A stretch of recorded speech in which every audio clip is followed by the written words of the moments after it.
So with next generation consoles around the corner, the console war is heating up. Well, to be honest, it isn't. In my opinion, it is nowhere near the war that it was when Xbox One and PS4 were preparing to launch. In many ways, there isn't even a war at all. And that isn't because we have grown up as a gaming community.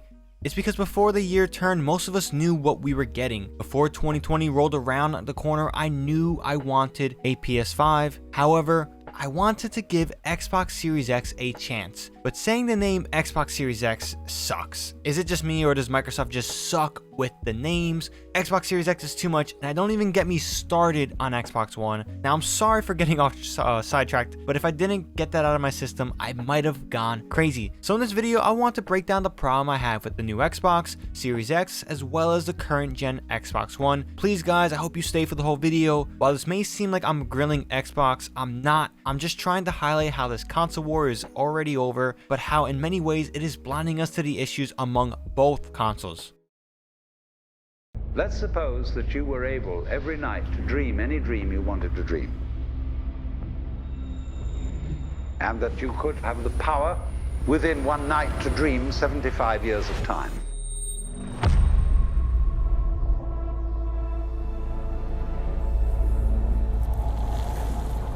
And you would naturally, as you began on this adventure of dreams, fulfill all your wishes. But now let's have a surprise.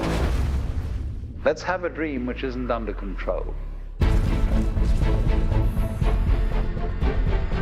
And then you would get more and more adventurous. And you would make further and further out gambles as to what you would dream. And finally, you would dream where you are now.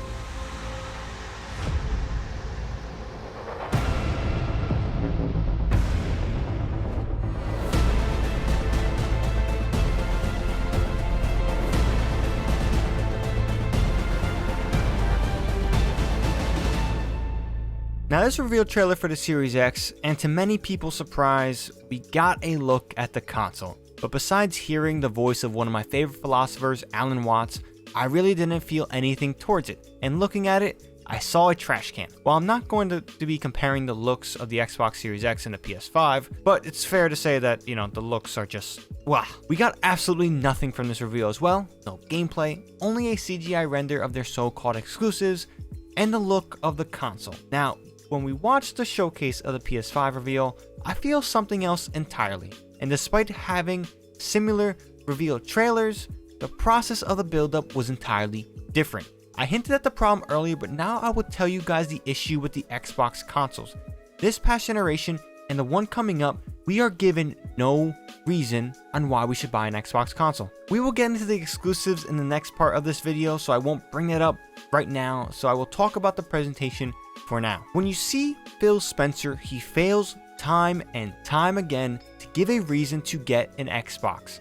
What I mean is a reason for you to buy it. Rather than show you why, he uses standard marketing words like the most powerful console ever, or my favorite, these games will look and play best on Xbox Series X. What does that mean? You haven't shown me any damn gameplay to prove your statement.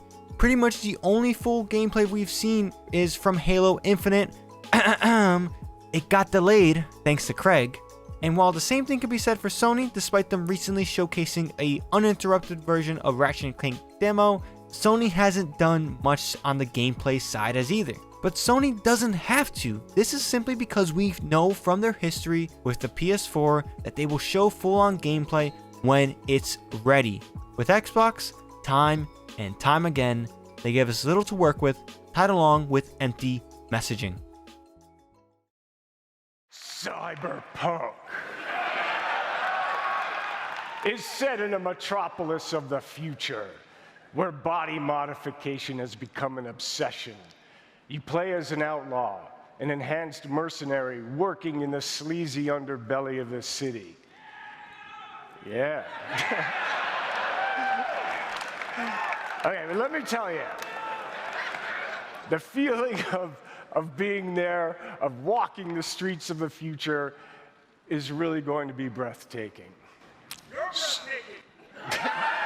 You're breathtaking. You're all breathtaking. This single clip is the only highlight from Xbox's E3 presentation for the past 10 years. The sad part, it's not even an exclusive. Cyberpunk 2077 is a game where we can play on basically all consoles, including PS4 and eventually PS5. While Microsoft isn't the only one that plays in the celebrity-based format, they treat every guest like they are a celebrity, with celebrity-based interviews, a scripted speech on stage. It sucks. Except you, Keanu. You will never suck simply because you are breathtaking. Getting back on track, while Microsoft tries to make a pretty presentation for their games, it all falls flat because what we see is very, very underwhelming. Compare any of this to what PlayStation does and Xbox gets demolished. Now, I don't want you to think that I am speaking from the side of a PlayStation fanboy. I'm not. I'm speaking from the side of an angry gamer. As someone who grew up loving Halo from the early days of Xbox and loving Ratchet & Clank from PlayStation, I wish in many ways Xbox would step it up. But instead we are getting another Forza title, another Gears, and lastly another Halo, and sadly it's no longer being made by Bungie. Now, to beat the comment of, but Xbox has 12 game studios making exclusives, that means absolutely nothing. Why? Because with the release of a new console this year, nothing looked like it's going to save them from another bad console release. Now, I think it's important to mention Xbox Games Pass. It's a subscription service I have on my PC. It's straight up great. You pay a price of $5 a month. This is a price based off PC, and you have access to a ton of games, even Xbox exclusives and the ones coming up on day one of their release dates for no extra price. It's probably the single greatest thing Xbox has done since the release of the Xbox 360. I highly recommend it to anyone that has a PC or an Xbox. However, the sad thing is that PlayStation doesn't care that Xbox has this. While PlayStation has PlayStation Now, that service doesn't match up with Games Pass. But yet, nobody really cares. PlayStation titles are continuing to break records even at the full price of $60. So only if Xbox finds some way to compete with PlayStation's massively successful exclusives, then maybe, maybe they can make up some massive lost ground that happened this generation. But if they aren't pumping out new IPs and they are still going with the old, I can't see how they can catch up. Do you pick up the rice bowl and eat it like this? Or you start on the table and then pick it up, pick the rice up? You pick up the bowl first. You pick it right, you eat it right out of the bowl? Yeah, you ran out of the bowl. It's just like eating it out of a garbage can. Yeah, Huh? yeah. In a way. Oh, Michelle, the walnut shrimp is scrumptious. Scrumptious. You think so? It's really good. What are we waiting for? Come on, come on. Hey, What are you doing? Hey, What are you doing? I want the walnut shrimp. what are you doing?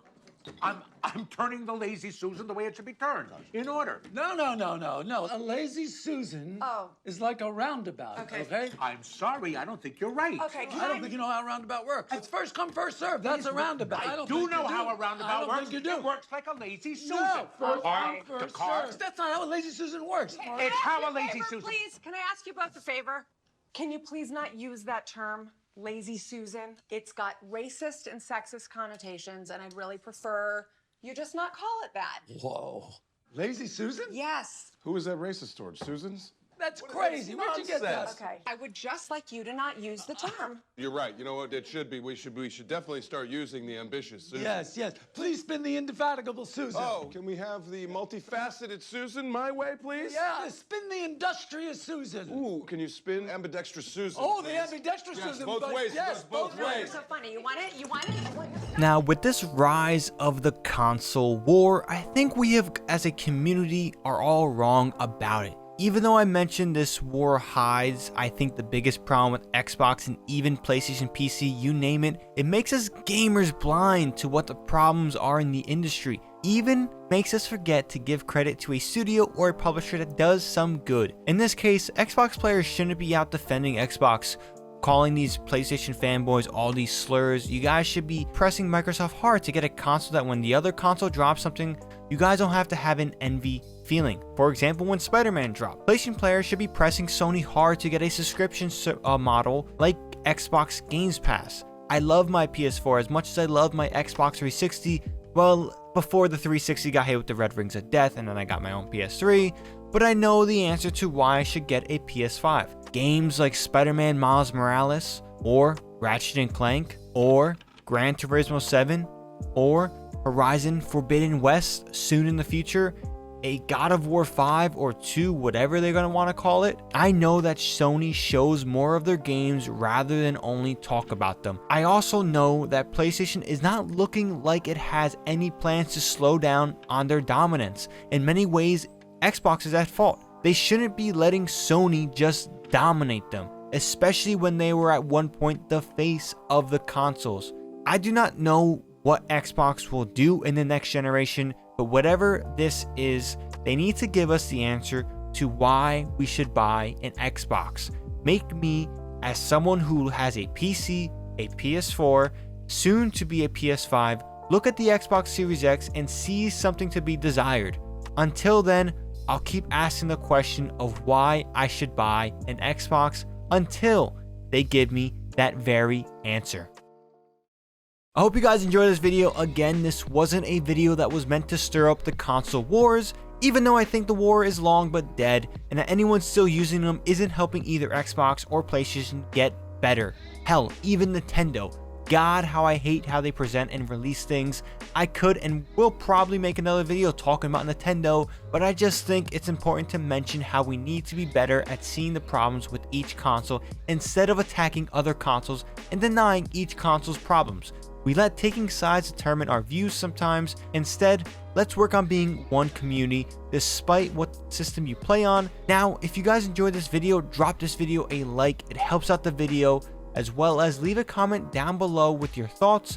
Do you think my issues are valid? If you agree, let me know, and if you disagree, I am always open to talk about it in the comments below. Also, subscribe for more videos like this or anything to do with Call of Duty, Destiny 2, or even upcoming games. Next Tuesday, be on the lookout for another video essay where I go into depth on why I think PS4 Spider-Man is the best superhero game to be made. And with all that being said, I hope you guys have a good one. Sharon G here, and I'm out.